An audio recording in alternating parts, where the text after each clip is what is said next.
Baru-baru ini viral salah satu wali murid di sekolah elit yang berada di Banten menolak adanya program makan bergizi gratis. Diketahui video wali murid yang menolak MBG merupakan wali murid Sekolah Dasar Islam Terpadu Al-Izzah Serang, Banten. SDIT Al-Izzah merupakan salah satu SD yang elit di Serang, Banten. Penolakan wali murid SDIT Al-Izzah soal program MBG ini viral di media sosial.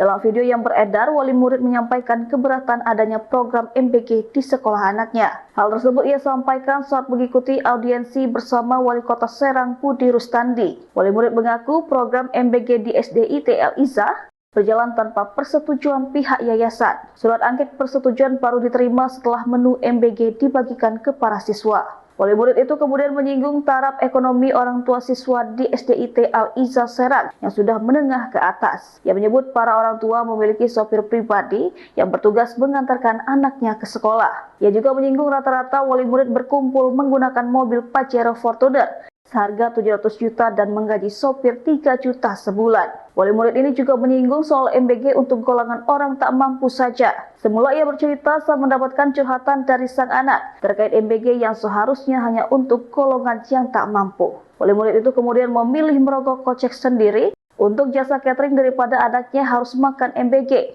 Ia menegaskan MBG tidak tepat sasaran jika dijalankan di SDIT Al-Izzah Serang. Hingga hari ini Rabu 1 Oktober 2025, video wali murid tolak MBG sudah ditonton lebih dari 400.000 kali di akun Instagram Sivaling Serang. Warganet ikut meramaikan dengan berbagai komentarnya. Ada yang pro kontra terkait penolakan MBG di sekolah elit. Download Tribun X sekarang, menghadirkan lokal menjadi Indonesia.